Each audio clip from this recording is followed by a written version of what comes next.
No Brasil, onde a política parece cada vez mais uma batalha constante entre interesses institucionais, partidários e ideológicos, uma nova crise começa a tomar forma e seu nome é Flávio Dino.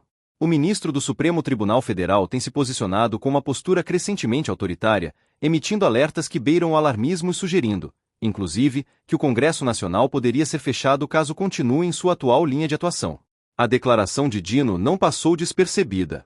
Ele acusou abertamente os congressistas de estarem envolvidos em golpismo pró-Bolsonaro, uma frase que ecoa como um golpe direto contra o legislativo e reforça a percepção de que setores da esquerda estão desesperados para manter o controle diante de um quadro político cada vez mais incerto. Com as eleições de 2026 se aproximando e a popularidade do presidente Lula em queda, o medo de perder o poder está gerando reações cada vez mais radicais e muitos já começam a comparar esse cenário com a Venezuela, onde o executivo conseguiu sufocar o parlamento sob o pretexto de ordem constitucional. O tom adotado por Dino não foi apenas crítico, foi ameaçador. Ele alertou o chamado Centrão, grupo parlamentar historicamente decisivo nas votações no Congresso, dizendo que eles não deveriam usar golpismo para proteger suas emendas orçamentárias. Para muitos, essa foi uma tentativa clara de intimidar os parlamentares, lembrando que o STF estaria pronto para intervir caso haja qualquer tentativa de desestabilização do governo. Mas o que isso realmente significa?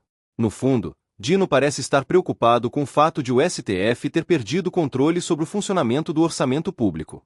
Durante governos anteriores, era comum o uso de emendas parlamentares como moeda de troca para garantir apoio legislativo ao executivo. Com a proibição do chamado orçamento secreto, esse mecanismo de influência se tornou muito mais limitado.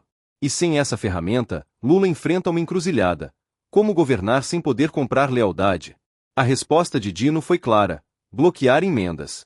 Uma estratégia que, embora aparente como uma medida anticorrupção, na prática prejudica o próprio funcionamento do Congresso e coloca em risco projetos importantes em nível municipal e estadual.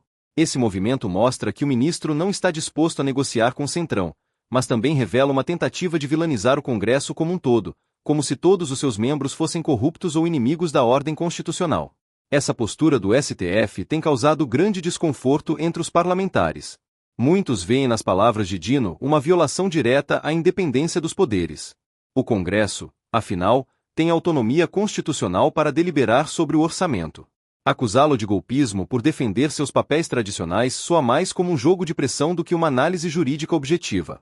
Dino afirmou publicamente que não pretende se alinhar às demandas do Centrão, o que pode soar como uma postura firme, mas na realidade é uma maneira de blindar o executivo de pressões externas. Porém, ao mesmo tempo, ele reforça a narrativa de que o Congresso está fora de controle, usando como pano de fundo o exemplo da Venezuela, onde o Poder Judiciário, sob ordens do Executivo, anulou o papel do Parlamento sob o argumento de que ele havia ultrapassado seus limites constitucionais. Esse paralelo é profundamente problemático. No Brasil, diferentemente da Venezuela, ainda existem instituições fortes, imprensa livre, divisão de poderes e uma sociedade civil vigilante. Mas a insistência de figuras como Dino em vincular o Congresso brasileiro ao padrão venezuelano alimenta uma narrativa perigosa, que pode justificar intervenções arbitrárias sob o manto da defesa da democracia. A verdade é que a esquerda, especialmente o núcleo mais radical do governo Lula, sente-se ameaçada. A opinião pública não está tão moldável quanto no passado. O desgaste do governo é visível, e o medo de derrotas eleitorais em 2026 faz com que alguns setores busquem alternativas extremas para manter o poder. E o STF, com ministros como Dino, parece disposto a servir como escudo dessa agenda.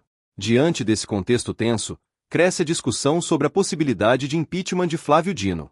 Para muitos parlamentares, a atuação do ministro tem extrapolado as fronteiras do papel judicial, transformando-o em um operador político disfarçado de magistrado.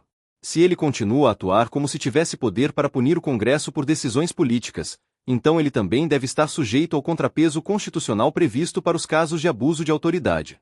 Um possível processo de impeachment contra Dino seria, simbolicamente, um recado claro ao STF. O judiciário não pode substituir o executivo nem tampouco interferir ilegitimamente no legislativo.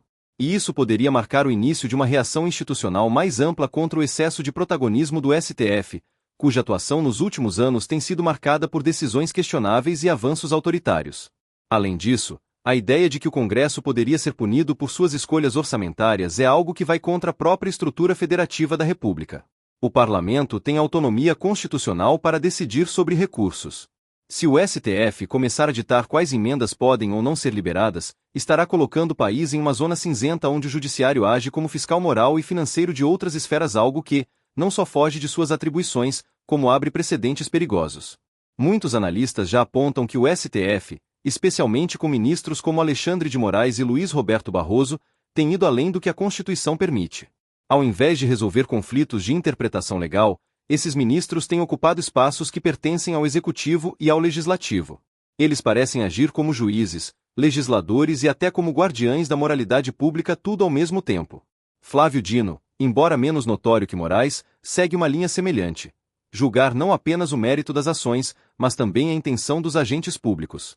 Isso é perigoso, porque introduz subjetividade em decisões que devem ser baseadas em normas claras e aplicação imparcial da lei. Quando o ministro do STF diz que o Congresso pode ser fechado por causa de suas decisões orçamentárias, ele está não só desrespeitando a tripartição de poderes, como também contribuindo para um ambiente de instabilidade institucional. A situação brasileira não ocorre isoladamente. Países como a Argentina, com o presidente Javier Milei, vivem debates semelhantes sobre a relação entre o judiciário e os outros poderes. Em alguns momentos, a justiça argentina também tentou frear reformas importantes sob o pretexto de ilegalidade. A diferença é que, lá, o executivo tem usado a força da legitimidade eleitoral para resistir a essas pressões. No Brasil, porém, o executivo parece frágil, e o STF está tomando as rédeas do debate político. Essa dinâmica leva a uma pergunta crucial: estamos assistindo a uma judicialização da política que pode levar o país a um caminho sem volta? É importante não ignorar que investigações apontam para práticas duvidosas entre parlamentares.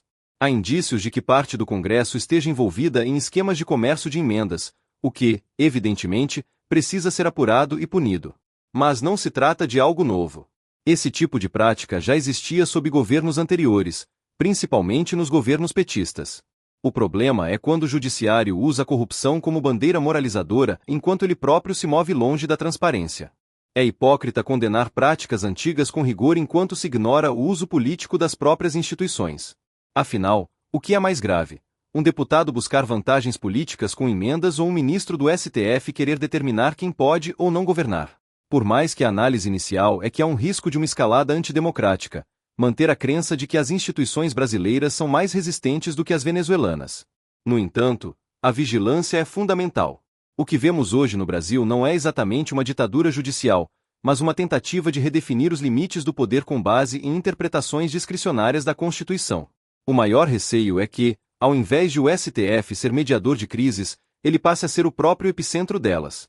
Afinal, se o tribunal continuar a intervir em assuntos políticos e orçamentários, corre sério risco de se tornar mais um ator do jogo político do que uma instância neutra e imparcial. Se há uma certeza nesse momento conturbado da política nacional, é que o equilíbrio entre os poderes está sendo testado como nunca antes. O Congresso sente-se ameaçado, o STF vê-se como defensor da ordem constitucional, e o Executivo tenta sobreviver politicamente no mandato marcado por promessas não cumpridas e medidas impopulares. A saída para esse impasse não está em ameaças de fechamento do Congresso nem em tentativas de criminalizar a atividade política legítima. Está, sim, no diálogo, na separação de funções e no respeito aos limites traçados pela Carta Magna. O STF não pode ser o único responsável por dizer o que é certo ou errado e o Congresso não pode usar sua maioria para provar qualquer coisa sem responsabilidade. A possibilidade de uma Venezuela brasileira não pode ser descartada. Mas ele acredita que o país ainda tem forças institucionais e culturais para impedir que o judiciário interfira de forma irreversível na vida política do país. Ainda assim, o alerta permanece: vigiar é preciso. E agir, talvez inevitável antes que seja tarde demais.